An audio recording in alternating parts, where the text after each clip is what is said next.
Hi, it's Nurjis the Clinical Director of Ambimind. Hi, good afternoon. My name's Runo.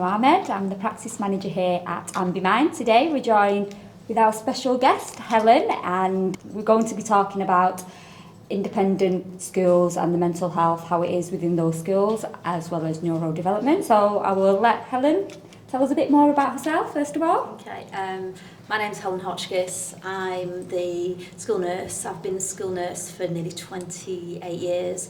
I've worked in both the state system and the independent sector.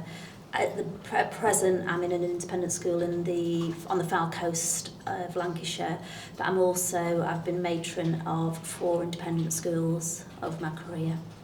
I'm a registered general nurse with a speciality in autism and severe learning difficulties.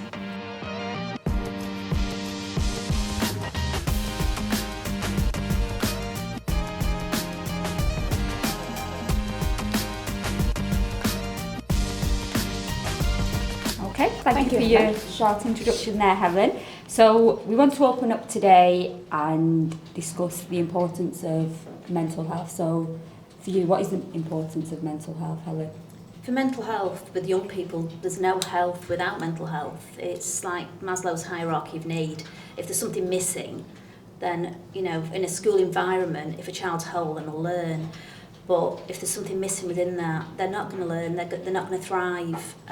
So mental health is really important. If somebody had a broken leg, we will be dealing with it because you can see it. But with mental health, it's there. It needs to be dealt with and, addressed. For me, mental health is really, really important. It's something that's been, for many years, there's been a horrific stigma with it. But I believe at the moment, we are making huge steps forward. It's a long way to go. But especially in schools, we are recognising that mental health is paramount in order for children to thrive, that their mental health is whole and they're able to deal with resilience and to be able to thrive. Okay. Nurjis, would you like to add anything to that? And I agree with Helen. I know that it wasn't quite, back in the day, it's quite stigma, isn't it, the mental health. And it's very much like people find it a little bit struggle to open up about I'm having mental health difficulty or I'm going through this. But it's getting better. I would say that. We are in a more of a more open up and honest with people, say if I feel this, but still need to be a lot of improvement. But a starting point is okay. But however, it depends on the help, the support they need, and they're getting the right time or not. So I agree with Helen with that. It's very vital for us to understanding our mental health as a physical health, because it makes us as a whole, as a person, looking after full well-being. As I said in the introduction, Helen works at an independent school at the moment, and one of the first questions is, do you think there is a difference in the mental health support through private institutions and public institutions? The mental health's there. The mental health conditions are in every school, regardless. However, the support within different schools is very, very different, because it can be sort of a postcode lottery, depending on where you live, what services you're open to. There are fors and against. An independent school can't always access the NHS stuff because they don't come under that criteria. Sort of more socially deprived areas, they have more services open to them because money is funded into because it's socially deprived. So in the independent sector, there is services available, but not always the same that's in the state system. So we have to sort of, buy in services where in the state system they get it in their own right. Okay. And moreover, there is, like you said, the postcode lottery. There is in the newspaper as they come out and recently about the postcode lottery. It's not about. I think it doesn't mean that it's for the private or state school. It's more of it's children's mental health is so much increasing because of having the massive the COVID hits. The young people not able to socialize, they're not able to see their family, friends, the belonging. That made inclusions from the social norm. So that made us really effective in their mental well-being. And then I think is that because it's now at this moment, it's not about the private state school for me. It's more about the young people actually struggling to get the help they needed, and it's like a postcode lottery. If you're lucky enough, you gain the support. If you're not, then you're not getting it. In certain areas for NHS support for CAMS, like the Children and Mental Health Services, you've got sometimes up to an 18 months to 2 year waiting list just to be seen. And that tends to be at the moment, unfortunately, it's crisis management. So, you know, there's no early intervention, it's crisis before people are being seen. Absolutely, because I come across them based on that, Helen, I come across a lot of when I see young people, come across a lot of young people that should be seen 2 years ago. Yeah. And it's complex difficulties, issues just like OCD, or someone have like a post-traumatic experience. So having all this difficulty and very complex difficulty and eating disorder, so because they're developing so long over the period of the 2 years, they've gone to the last stage that's come back to the crisis management and actually using an intervention or early intervention for them. And that is really, I think it's very concerning. Yeah, very. You know what I mean? It's very concerning for that as a mental health, for that, even for young people. It doesn't matter what state they are in or school they are in. So overall, it's concerning for the young people to get that. On a positive, in the independent sector, some of our pupils' parents have private health insurance, and they can, depending on the nature of the insurance, they can actually access it via that way. Some parents will have to have the funds to actually pay for independent therapists. The only issue I've come across with that is the regulation of it, because there are people out there that have done maybe an online course in counselling and then market themselves as an expert, and that's one thing that I really do promote with parents. Do your research. You need somebody that's qualified, experienced. Not somebody that's got some sort of diploma that they've got off the internet, and unfortunately it's like any trade, there is the people out there that will exploit, so that's something that does concern me. Okay, so you both mentioned early intervention, which is quite good because that's actually the next point that I want to move on to. So within the current school that you work within, do the school implement any early intervention? Do they have children, I'm assuming they start from like nursery age up to sixth form, so do they have any early intervention? Yeah, we start our school actually with birth to 18, so we have a baby unit. Okay. So we actually, for health and wellbeing, in the prep school, we start off with, in nursery we do about feelings and recognising your feelings and looking at, controlling anger and things like that, and behaviour management. In the prep school, we introduced a feelings register where when children come in the morning, they have there's pictures up and they register themselves with a happy or a sad face or how they feel. So it's talking about emotions, so it's a very positive thing, and we do that through PHSE. Coming up into the senior school, we actually have, it was set up by 3 girls about 5 years ago, a system called VENT, and it's, the 3 girls themselves had all gone through the school and all had different mental health issues, and they decided that they could help others. So they set up this, came to speak to us, and asked if they could do this, and they set up a group called VENT, and basically it's 6th form pupils that will give support to lower year groups. It's a self-referral. Anybody in the 6th form that wants to be part of the VENT team, they do a safeguarding course, they do an introduction course, and then they provide support. Now this is like early intervention, the stage where we have maybe a year 7 who's struggling to come to school with social anxiety. So on one occasion we had somebody that would meet him in the car park every morning, and they would just walk in, and we did this for about 3 weeks. That little boy now comes into school with no problems whatsoever, but that was something that could manifest into a total school refuser. And this, as we said earlier, all came out of COVID, because it was that safe environment of being at home, and then having to come into this big school was frightening. So that peer support, and it's not just that they help with homework, they help with setting out routines and diaries and things. So VENT is one of our things in school. We also have the Shine project that's come from the NHS. That's it's actually line managed by a Band 8 mental health nurse, and it's mental health practitioners that are in training. So they do 2 days a week in school where they will do early intervention. They've already done that part of their training, whether it's social anxieties, OCD, and offer low-level support to pupils. Obviously, there is a RAG assessment done first to see whether they meet the criteria. Obviously, if they don't, then they're signposted on to something that is a bit more intense. But that's a new initiative. But again, when we go back to the postcode lottery, initially that service was only in the state schools, and it's only in the last year that it's been expanded into independent schools. So we have that. I'm personally the mental health lead for the school. So as a school, we do promote mental health. We really do in a positive way. So it's an open door policy. You know, you don't make an appointment, you want to speak to somebody, you come and speak to them.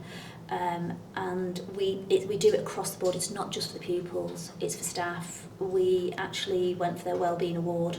It's a national award, which we were awarded because of the interventions that we'd put in for staff and their mental health. So, for instance, if we've got a member of staff that goes off with stress and anxiety, the first thing we do is send a card with a phone number on it. You know, how are you? Yeah. There's a phone number, and it means that member of staff can give that a call, and it breaks down those barriers.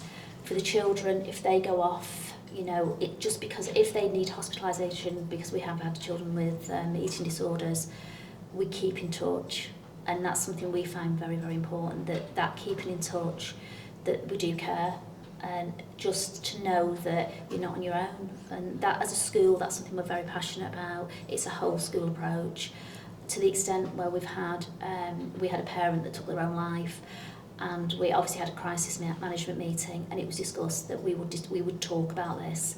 It's not, you know, if that parent had died with cancer or MS or anything like that, that we'd be talking about it. But the fact that it was a suicide, we need to talk about it. It was still that young person's mum. So, and we have to, and that's something we're very, very passionate about as a school, but very much as early intervention, what we can get in, and we will use that early intervention to prevent crisis management. It's not rocket science. Helen, just stop you there. It's like you have mentioned about the like you do complex, that you have patients with the like eating disorder. Yeah. Which was you said like you're doing the SHY project, which was for through the NHS, Yeah. and then which one is you saying the open door process, but again is a lottery postcode. So whoever they needed. So how you manage that though then? Because it's like a 3-4 project, and again that you have a complex patients, the weekends. How you manage it? Because you know, look like for me, it's like it's too much going on. Yearly intervention, SHY, and then complex problem about the eating disorder patients. So I just want to know, like, how you guys is just to make it as a, like a more of a understanding. Is that like when you provide yearly intervention, but you have a complex patient as well? What did you do to follow off that then? The actual, if we have the early intervention, the SHINE team will do an initial assessment. If the actual need is beyond their remit, then that person would be signposted onto the CAMS team. Or obviously if the waiting list is too extreme, the parents would be approached, and whether or not they'd want to go down the private line. It's all streamed in need. You know, it's a triage system, for want of a better term. So the things that we've got going on within the school are all individuals, you know, it's individual pathways, but it's all, like, I line manage it, and that's how we look at the individual's needs and how that need can be met. So it's all it's what's needed at that particular time.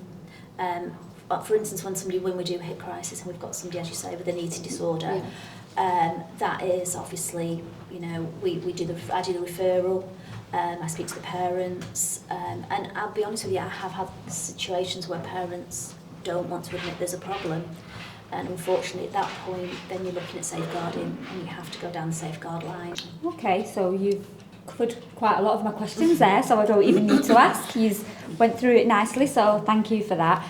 You know, early intervention is important, so you know that's something I'm glad we spoke about. A question for you, Helen. You probably might not know the answer to this, but within the school, how many children do you think suffer with mental health? Mental health can come in all forms. And, would you say it's more with the younger children, with the older children? What would you say? I think, to be honest with you, it depends really. It's across the board. The younger children, you've got your developmental issues. They've got things going on in their life outside school. The loss of a parent or a grandparent. There's things going on, so they have their own issues, just the same as the children that are in the senior school. It's totally across the board. It's just different, So to put a percentage on it, I think at some point they'll all, from something as simple as like low mood right the way up to clinical depression, they will all, suffer at some point.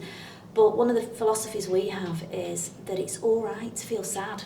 We all feel sad. And the way I describe it to younger children is, if you didn't feel sad, you wouldn't know what it's like to feel happy. It's the yin-yang effect. Yeah. So by feeling sad, and it's okay to have a day where you feel sad, that's fine. Yeah, everyone feels sad at some point. Yeah, and unfortunately, in a world, sometimes we live in a world where we want to put labels on things, and because a child's sad, it doesn't mean to say they've got depression or they've got mental health. They're feeling sad, but as adults, it's our role to show them, to give them strategies in order to build steps in order to feel whole again and get over that sadness, and look for bright things in life. And that's one of the things we really do strive with. And that's like by doing circle time with them. We have a wellness club, things like that they can tap into. And it's not that you go every week. You can just go when you feel like it, if you're feeling a bit sad. And the question to it, that's more about in your private school, isn't it? How about your state school? So you could see that, like what you have just described, because you could able to fund privately. That's why you could get all this benefit out of it. But if you think about state school, it's more larger group of students, larger scale, and then deprived families. So it just like, you could imagine how this mental health could impact on them state school. Totally. And then what, you've been working in you said you lead for the 4 mental health lead for the 4 different schools. What do you feel like, because it's different skills and different schools set a different way. What do you think, from your perspective, what did you understand from having the 4 different schools? What is the impact of mental health in them schools in different ways? Obviously I've worked in 4 independent schools and I've worked in the state system. My first job ever was in a little boarding school I lived in, and mental health wasn't recognised there at all. It was many years ago. The majority of the children were forces children. Dads were away at that particular time. The Gulf War was on, and a lot of the dads were away in the Gulf. And I look back now and I think, what did we do for those children? It was basically the stiff British upper lip. We just got on with it. Yeah. And it would be interesting to see now and speak to them, because obviously they're they're adults. How, has that affected them in any way, or hasn't it? Has it made them a strong person? I don't know. But I look at things, what would we put in place now to what was in place then? It's miles apart. Okay, so the next question, as we've been talking about ASD and ADHD, do you think that having ASD or ADHD disorder means that young people are more vulnerable to developing mental health problems? I think we did talk about that a little bit briefly before, isn't it? Because having ADHD or ASD is about say ADHD, which is the autism spectrum disorder, which is a development disorder, a neurodevelopment disorder. But they say ASD is that the people who are restricted is that how they think about their life and how they see their world indifferently. Is that more of a condition to it? And also they have the more of they have no different sensory need, that were different way that interaction with the people and society, and also they need a routine, and then they need they don't want to change anything. They want to have in their routine and fixated mindset. It doesn't mean, but sometimes yes, that there's a little link between that goes hand in hand with the mental health problem, like say depressions, low mood, anxiety, because because meeting their need, that way that they think about things, that way they see the world around them, that make them feel very uncomfortable, very uneasy, very anxious, very nervous, very low. It depends on if they don't meet their needs, their reaction that received. So yes, there is a link between mental health and they are somehow they're vulnerable to mental health. But sometimes is that when a person's struggle with autism or have autism, what happened is we mistaken by overlap by mental health. We're mistaken as a mental health difficulty, then actually the person is have autism. So it depends on the having the right help, having the right diagnosis to understand actually is vulnerable to mental health or the actually autism make it happen. So it's about learning to manage, understanding, educate around it to deal with it, and that is my opinion. In my experience, obviously, in order to get a diagnosis of autism, you have the triad of impairments, and one of those, the triad, is communication.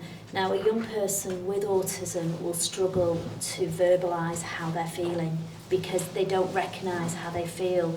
So as practitioners, it's recognising the behaviours. Now, these behaviours could be very challenging. And, you know, I've said to many sort of teachers in my career, they'll say to me things like, oh, he just does that to wind me up.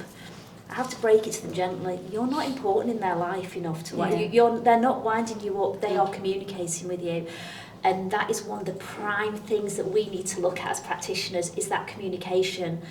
Whatever anybody does, you know, if that's behaviour, whether it's a positive or a negative behaviour, it's communication.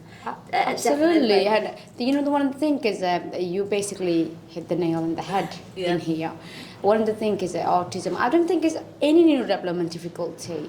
Is that even though a young person, I'm not saying that there's any difficulty at all, there's any problem at all. Even though when the young person and children cry, when the baby, it's a different stage of life. When they're crying, the baby, they're asking, you know it, as a mother, you know that they're asking for something. So is that from the early stage as a human, we conditioned to express in different way to say that what we need. So every emotion we represent, that is a message. So even though they're angry or someone or they're rude to someone, they try to express their emotion in some way because they doesn't know how to do it. So it's about being, again, understanding, communicating and having the right education. Yeah, I was going to say, what you mentioned earlier, like for teachers saying that, oh, they're doing it to wind me up. So do teachers need to be educated more around this? Absolutely. So it's again, it's going back to the same route we're talking about. It's about being early intervention, understanding the early stage of the education. That doesn't matter how many procedure in this world they're going to put on, that the 50 million counsellors or 50 million therapists, but you still need to pay for it, still need to go postcode lottery, still need to go through the follow-up process. But this is not about the process, this is about understanding and giving the education right time and right environment and right moment, because they deserve it. Even the children, that will be the future adults. So we try to, it's about let them a space for thrive. So it doesn't matter what difficulty are they, it doesn't matter. You know, whatever a young person or child does, behaviour-wise, it's communication. And whatever they do, it is for a reaction, whether that's a negative or a positive reaction. And it's our job as practitioners, as teachers, as adults, to recognise this communication. People think children are just being bad for the sake of it. They're not. You know, it's always described to me as an iceberg. The behaviour is what you're seeing at the top of it. And that's the minute part, is that behaviour. You might not feel that minute in a classroom environment when somebody's trashing a room, but when you dig below that iceberg and you see that huge thing that's going on, you can actually find out why that child is behaving like that, why that young person is reacting to that. For somebody with autism, somebody on the autistic spectrum, that could be something as simple as a smell, or it's hypersensitivity. Not meeting their sensory needs. It's sensory overload. The way I describe it when I do training for teachers is, think of the worst thing that makes your teeth go on edge, like nails on a blackboard. Now and then times that by 100. That's how a young person with ASD feels when they have sensory overload. Okay, so awareness should definitely be brought about this. So why do you think it is that people don't openly speak about it, and what do you think as practitioners, what can people do to speak about it openly? For mental health, for me personally, I've dealt with parents who have refused referrals because they don't want their child to have mental health and their child's on their medical records. But then you sit down and have that conversation, you explain that there's a Disability Discrimination Act, there are laws in this country, you can't discriminate against somebody because of a medical condition, your medical notes are private, confidential. But some parents are just so fixated that if the minute that you go down the mental health route and it goes onto the child's medical notes, they're not going to get into university, they're not going to get a job. And it's education, it's educating people that no, that's not the case, and that's something that And even though on the vice versa as well, it's two-way street. Some parents want to be diagnosed, but when they have the children, they might don't need the help they're required. They might just start giving puberty, they might going through the emotional difficulty. It doesn't mean that, because one of the things we forget as a human is that mental health is as vital as a physical health, because it's come together as a package. It doesn't mean that you're just going to have physical health difficulty, you're going to have a mental health too. So you might have a temperature here and now every other week or something like that, or you might get pain, body ache after a long day. You're going to have a stress too. You're going to have the feeling low as well, because your body is tired. You're going to feel low. So it's about being understanding that actually it's okay to have this, but what I could do to make myself feel a little better. And it's education. Definitely. Yeah, it all comes back to being educated. Same thing. Then, You always communication, education, awareness, and right support to the right person. Yeah. It doesn't mean that education doesn't just about it. I understand anyone could give the education, but you need to understand that what kind of the younger generations, or you talking to 5 to 6 years old, or 7 to 8 years old, or 9 to 10 years old, you need to be age appropriately giving the education to with the right manner, the right approach. So not just the education itself, it's about which way, which medium, and which process that you're following to provide the education. So that could able to understand that. And as I say, diagnose. And I'm not saying that that's my opinion. I'm not saying it's something I believe, but that's my opinion. I say every day is a waking diagnosis. You can't diagnose someone in first meeting. Every single day is a new awakened diagnosis. Every single day the person bringing new information to you. So you add into it before you know it. Yes, you might be waking in one certain thing, but every single day you gain new information, new assessment, new awakened diagnosis. So it's that way that it's working from my perspective and within my opinion. So again, it's right manner, right process, and right medium. Definitely. And with the right person. As you have said, some people do counselling course online and then providing therapy. Yes, that might be better than them, have the life experience, but it doesn't mean that some of them techniques, some of them skills need to go to the right way, the right manner and right process. This is it. And it's finding the person, and the thing is with therapy and professionals, it's finding the person that you can connect with. There has to be that connection. It doesn't matter if they've got a degree from Oxford or Cambridge. If they can't connect with that person, then it's not going to work, no.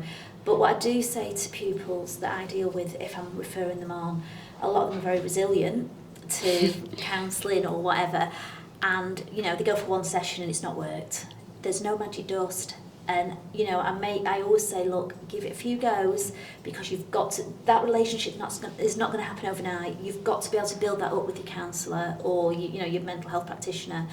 So that's a really important thing, that they can actually gel. Yeah, therapeutic relationship is very important. Is any therapy to work well. And also, you need to be willingness to change as well. Don't remember that it's not just a therapeutic relationship because my parents told me to have this. It doesn't matter. You need to ready to change as well. You need to understand that.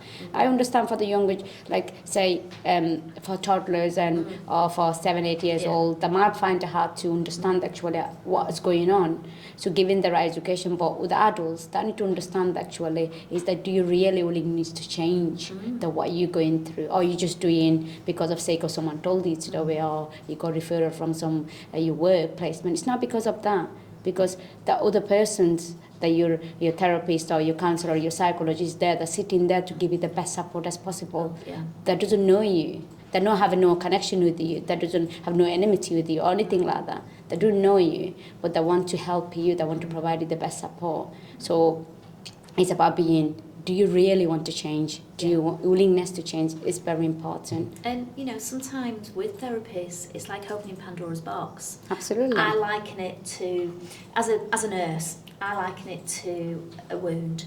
Sometimes you can have a wound where you've got a big scab on the top of it. Now, in order for that wound to heal, you've got to remove that scab in order to get all the gunk and everything that's out. And that's what, to me, what therapy is. In order to get that nice, fresh flesh that will heal properly, all that has to come out. Yeah. And when I speak to young people that are going to go for therapies and different things, I liken it to that, because sometimes you may feel worse before you get better. Absolutely. And it's not, there is no magic dust. It's not going to one session and everything's going to be wonderful.